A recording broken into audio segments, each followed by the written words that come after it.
植え付け作業の様子をまとめてみました。私はいつもこれでやってます。雪が降りました。次は小豆を植えていきます。さつまいも植え終わりました。ということで、これで全作物の植え付けが完了しました。皆さんこんにちは、さおりです。いつもご視聴いただきありがとうございます。皆さんのおかげで登録者が3万人を超えました。本当に嬉しく思っています。ということで、6月ですよ。もう今年半分が終わってしまいました。あっという間ですね。3月に農作業を始めて、やっと最近ね、全作物の植え付けが完了しました。ということで今回は3月から行っていた植え付け作業の様子をまとめてみました。これまで動画に出てきた部分もあるんですけども、月ごとに振り返ってみたので、よければご覧ください。どうぞ。3月中旬、北海道はまだ雪がたくさん残っていますが、ハウスの中では畑に植えるための苗の準備が始まります。まずはビートの苗作りから。ビートは天菜とも呼ばれる砂糖の原料で、気温が低く涼しい気候を好むため、北海道のみで栽培されています。苗作りにはビート専用のペーパーポットを使います。これ一つで1400株作ることができます。数年前まではアルバイトさんを雇ったりして、大人数で一気に終わらせていましたが、ここ2年は経費の削減のため鍛冶職人と2人でやっています。鍛冶職人とは改めて紹介すると私の主人です。大層な呼び方をしていますが、本物の鍛冶職人ではありません。車やトラクターを整備したり、溶接したり、キャンピングトレーラーを作ったり、独学ですができることが幅広くて、かなり頭の優れた人間です。動画ではドローンの撮影、リール動画のカット、14カ国語への字幕設定などをやってくれています。どんな作業も経費の削減を徹底し、基本的には鍛冶職人と2人でやることが多いです。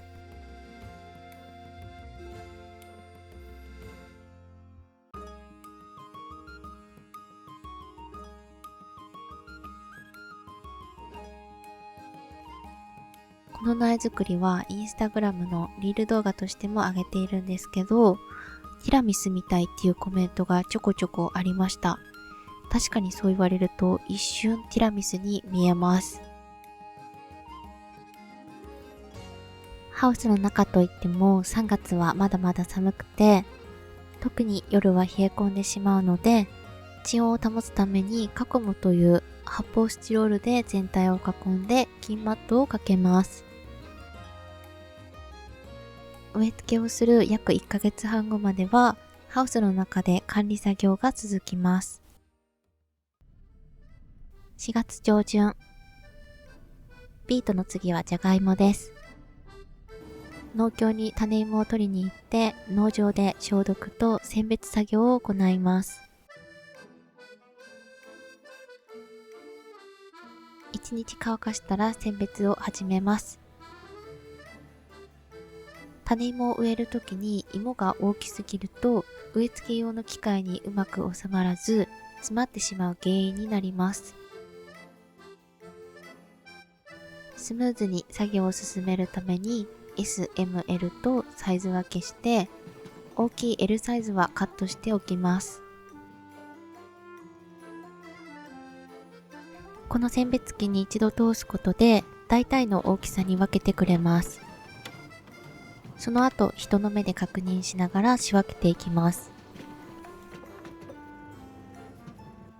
選別した芋をもともと種芋が入っていたパックに戻します。選別し終わったら目出しを行うためになるべく日の当たる場所に置いておきます。一番大きい L サイズは移植機に入らないので事前にカットしておきます。その頃ビートはというと、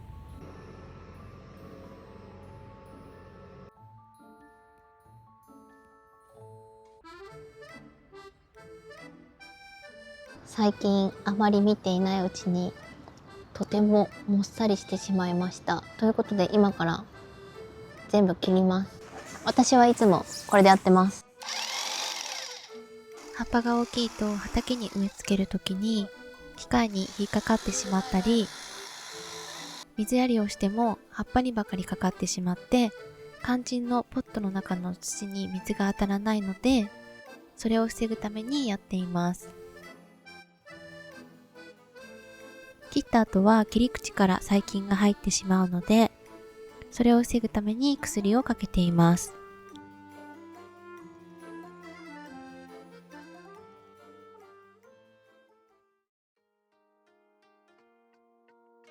4月中旬、雪が完全に溶けて畑に入れるようになったら、畑への植え付けが始まる前に、このストーンピッカーで畑の石を拾います。うちの畑は石が多くて、毎年少しずつ石取りをしています。全部の畑を毎年やるのは難しいので、小豆やじゃがいものように石があると特に困る畑を優先して作業しています。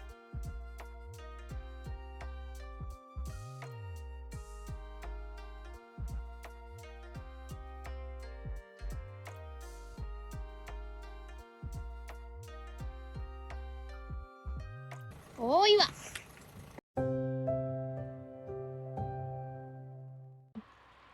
4月下旬、春らしくなってきた頃に雪が降りました。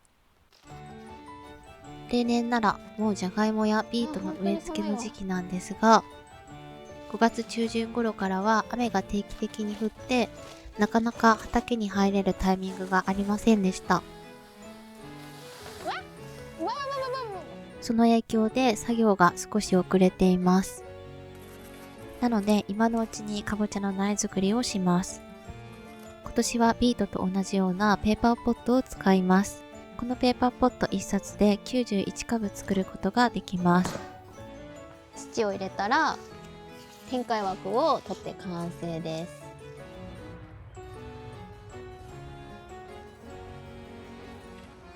ポットに土を入れたら順番に種を入れていきます。いきます。じゃん。いいんじゃん、いいんじゃん。今年は去年も作った栗将軍を約13000粒、そして新しく栗大将をお試しで1700粒植えました。芽が出るまでシートをかけて暖かくして待ちます。5月上旬、やっと畑の植え付けが始まります。とは言っても天気予報を見ると雨がついてる日がちらほらあります。なので急いでやっていきます。まずはビートから。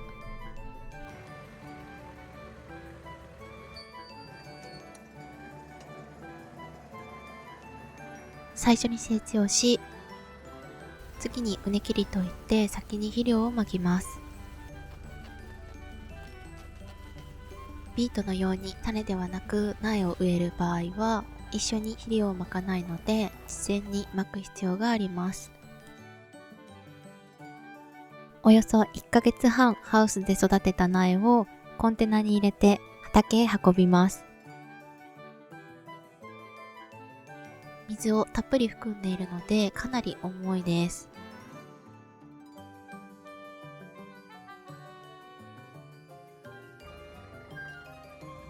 ビートの作付け面積は2ヘクタール。今年は直販も試してみるつもりでしたが、割と予定が詰め詰めになってしまったのでやめました。結株を途中で落としてくれるので、しっかり芽が出た苗だけが植えられます。移植機が自動で植え付けをしてくれるため、私は苗の補充だけを行っています。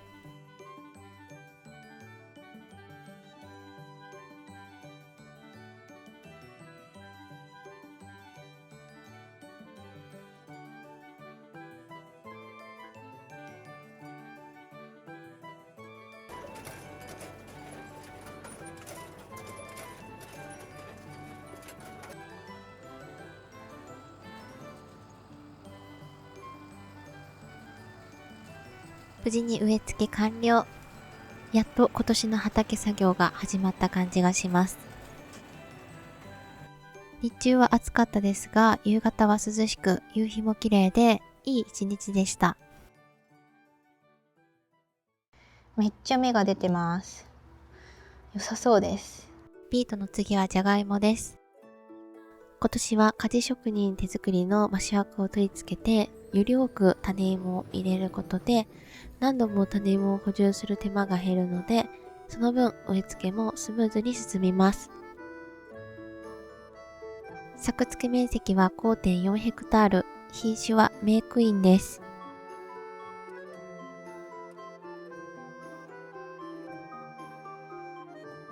カップが種芋を一つずつ拾い上げ、植え付ける直前に半分にカットされます。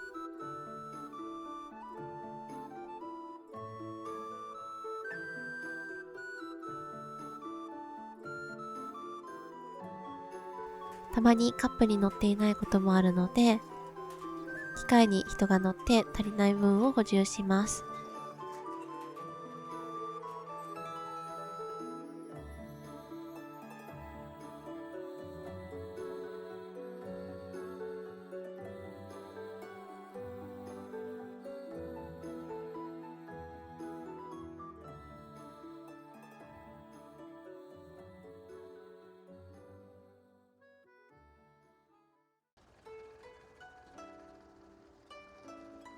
おりゃ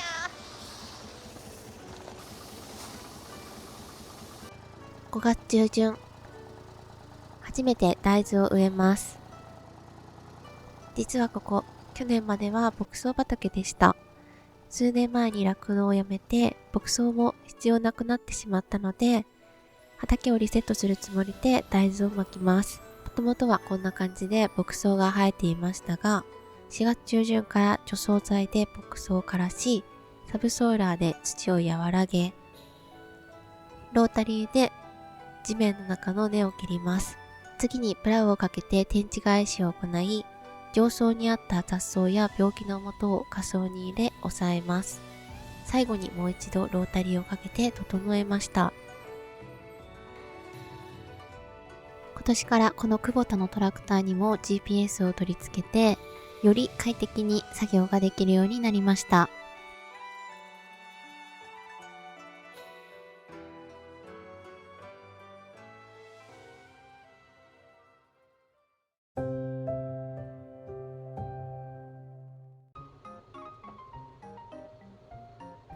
大豆を植え終わったら、そろそろかぼちゃを植える時期なので畑を作ります。ビートと同じように整地をして、畝切りも行います。その後にマルチを張ります。これはセヒロータリーマルチャーです。肥料をまきながら耕し、さらにマルチを張ることができます。マルチは135センチのものを半分にカットしてあります。去年は2列ずつ苗を植えたんですが、そうするとつる直しの時に絡まってしまって大変だったので、今年は1列ずつにしました。マルチどうやって切りましたかっていう質問が来ていました。うちはグラインダーで切ったんですが、熱でビニールが溶着してしまって、なのでその分をカッターで切り落として使いました。仮職人がやってくれたんですが、結構大変だったみたいです。はい、そしてこちらが今回かぼちゃを植え付けする機械になります。この機械はかぼちゃだけでなく、苗で育てたものなら他の作物でも植え付けることができます。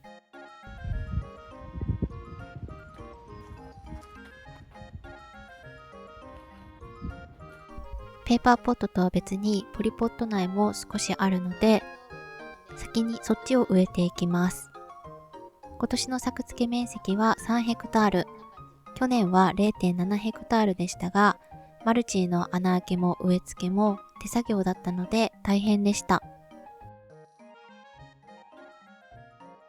移植機になると座って苗を入れるだけで穴を開けて苗を植えるのは勝手にやってくれるので、手作業よりもあっという間でした。ポリポット苗が終わったら次にメインのペーパーポットへ。最初はまだ本葉が出ていない子葉2枚の段階で植えてみました。ポリポットに比べると苗も小さいので安定せず、横に向いてしまったり傾いたり、これだとかなり不安なので、ちゃんと本葉が出るくらい成長してから残りの苗は植えることにしました。5月下旬になりました。次は小豆を植えていきます。大豆の時に使用したプランターを使います。今年この青い肥料を出す時に使う器具を買ったんですが、めちゃくちゃ使いづらかったです。なので結局この後分配器に肥料を入れて使いました。小豆の作付け面積は 6.5 ヘクタール。ひたすら走っていきます。たまに種板に種が引っかかることがあるので、カメラを設置してトラクターの中からモニターで確認します。1枚目の畑は斜めった地形だったので少し苦戦しました。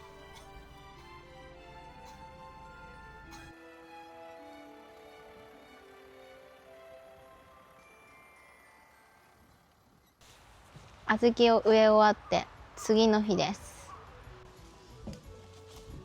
1週間ぶりにまたかぼちゃを植えます。1枚目の畑は終わったので次の畑、だいぶ成長して今回はしっかりと本葉が出ています。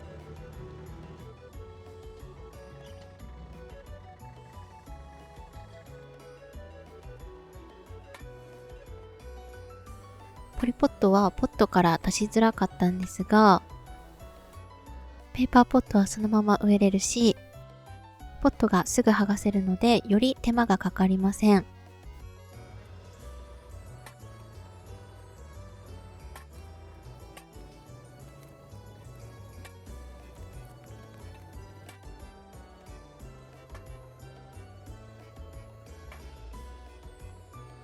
今回は本葉も出て苗がしっかりしているので、ちゃんとみんな植わさってます。植え付け後、土寄せはしないんですかというコメントがありました。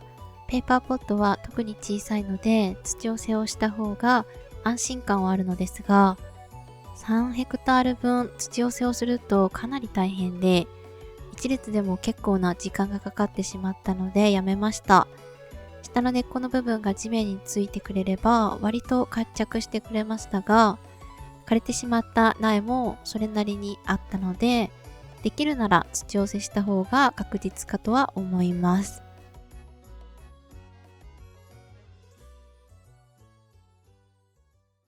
今日はじゃん、このさつまいもをハウスの中に植えていきます。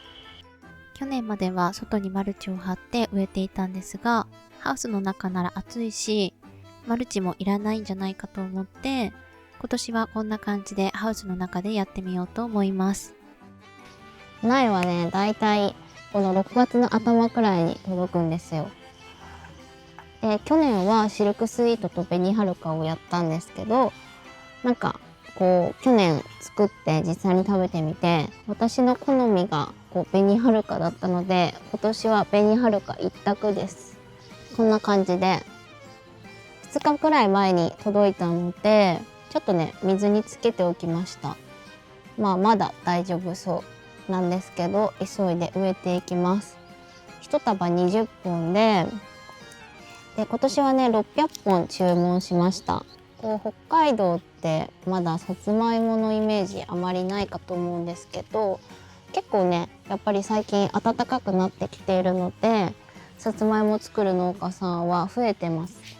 去年まではなんかただの棒を使ってたんですけど、今年はちょっとちゃんとした棒にしました。これ多分植え付け用の棒なんですけど、名前なんて言うんだっけ、サスケさんと言います。サスケさんを使って植えていくんですが、これどうやって植えるの？動画を見てみたんでやってみますか。今日は最高25度です。もう朝からみんみん言ってます。このサスケという植え付け機は立ったままでも作業ができるように開発されたみたいです。棒に苗を絡ませるのが慣れないとちょっと難しいです。すごい。これでただ刺すだけだそうです。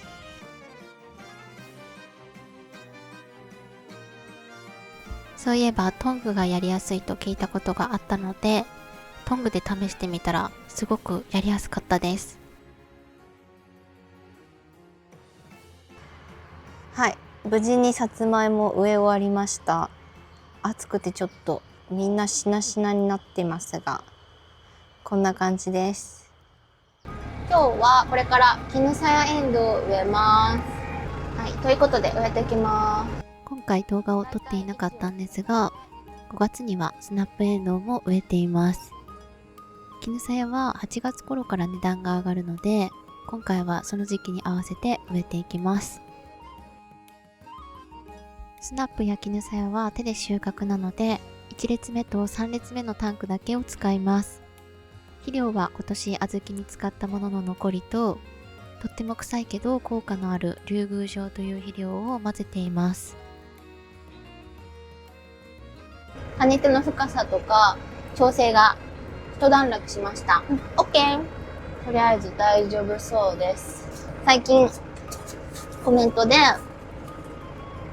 米農家の現状ってどう思いますかっていう風に来てたんですけど、うちは米は作ってないんですが、減反や収益性の問題について悩む気持ちはすごいわかります。ビートをね、毎年作っているんですよ。ビートは栽培時期がすごい早くて、3月から、収穫は10月で、経費とか時間も圧倒的に一番かかる割に、収益性は一番低いんですよ。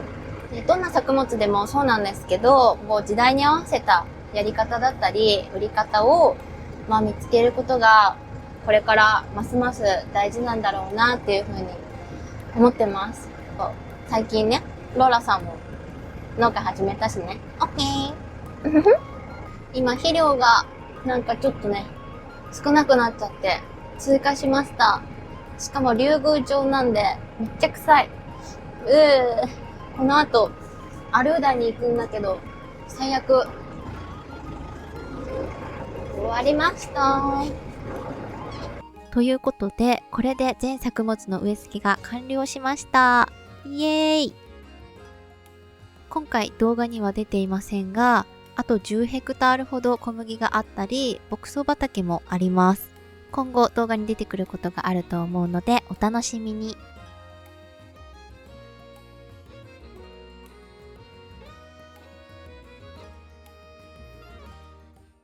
今年は春の時期は雨が多かったり、雪が積もったりね、ちょっと農作業が遅れがちだったんですけど、無事にね、植え付けが完了して、今は管理作業に入ってきています。今年はね、去年よりも多くの人に野菜を届けられるように頑張っていきたいなと思っています。なので、これからも応援よろしくお願いします。いいね、コメント、チャンネル登録待ってます。最後までご視聴ありがとうございました。バイバーイ。